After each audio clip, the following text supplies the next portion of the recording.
Donald Trump ने बुधवार को व्हाइट हाउस में अपनी ऐतिहासिक वापसी की और राष्ट्रपति पद पर रहते हुए आपराधिक दोषासिद्धि और 2 महाभोगियों के बावजूद अपनी डेमोक्रेटिक प्रतिद्वंदी कमला हैरिस को हराया। 78 वर्षीय ट्रंप, जो 20 जनवरी को शपथ लेने के बाद अमेरिका के सबसे उम्रदराज राष्ट्रपति बनेंगे, ने पहले से कहीं अधिक अंतर से जीत हासिल की और संयुक्त राज्य अमेरिका के 47वें राष्ट्रपति के तौर पर शपथ ली।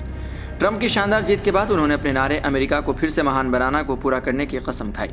अब व्हाइट हाउस में विपरीत चरित्रों का एक नया मिश्रण देखने को मिलेगा। ट्रंप की टीम में कई ऐसे व्यक्ति शामिल हो रहे हैं जिन्होंने पहले उनके खिलाफ बयान दिए थे, लेकिन अब वे उनके प्रशासनिक टीम का हिस्सा बनने जा रहे हैं। डी वेंस, जिन्होंने ट्रंप को अमेरिका का हिटलर कहा था, अब उपराष्ट्रपति के तौर पर व्हाइट हाउस में कदम रखेंगे।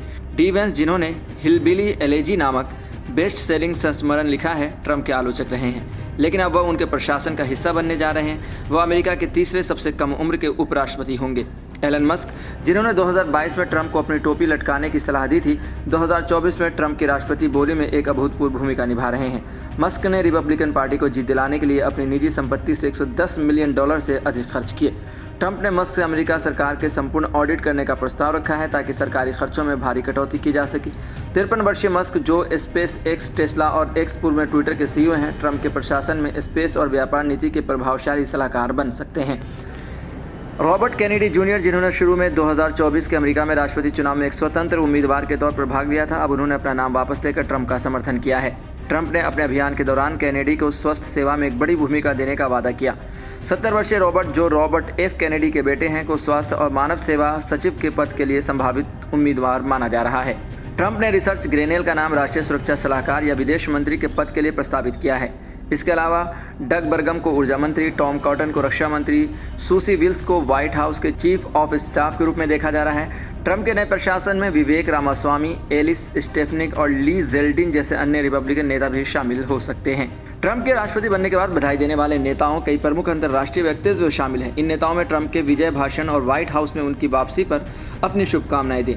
इजराइल के प्रधानमंत्री बेंजामिन नेतन्याहू ने ट्रंप को जीत की बधाई दी और कहा, "आपका नेतृत्व अमेरिका और इजराइल के रिश्तों को एक नई ऊंचाई पर ले जाएगा।" वहीं ब्रिटेन के प्रधानमंत्री ऋषि सुनक ने ट्रंप को उनके चुनावी विजय पर शुभकामनाएं दी और कहा कि वह अमेरिका और ब्रिटेन के रिश्तों को और मजबूत बनाने के लिए तत्पर हैं। वहीं भारत के प्रधानमंत्री नरेंद्र मोदी ने भी ट्रंप को बधाई दी और कहा, "हमारे द्विपक्षीय संबंधों को और मजबूती मिलेगी और मैं व्यक्तिगत रूप से आपके साथ काम करने के लिए तत्पर हूँ।"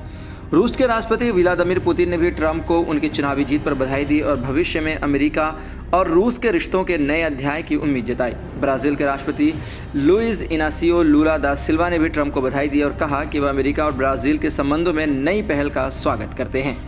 इन बधाई संदेशों से यह स्पष्ट है कि दुनिया भर के नेताओं ने ट्रंप की वापसी को एक महत्वपूर्ण राजनीतिक घटनाक्रम माना है और उनके साथ नए कार्यकाल में सहयोग को लेकर सकारात्मक दृष्टिकोण रखा है। डोनाल्ड ट्रंप की वापसी और उनका नया प्रशासन कई महत्वपूर्ण और चर्चित व्यक्तित्वों को लेकर सामने आ रहा है, जहां कुछ पुराने आलोचक अब उनके प्रशासन का हिस्सा बन रहे हैं। वहीं उनके साथ जुड़े नए सहयोगियों में एलन मस्क जैसे प्रभावशाली नाम शामिल हैं। ट्रंप के राष्ट्रपति बनने के बाद उनके शासन को लेकर देश के भीतर और बाहर दोनों ही जगह विवाद उठ सकते हैं, लेकिन उनके राजनीतिक और प्रशासनिक टीम में नए चेहरों की मौजूदगी से अमेरिका की राजनीति में एक नया मोड़ आ सकता है।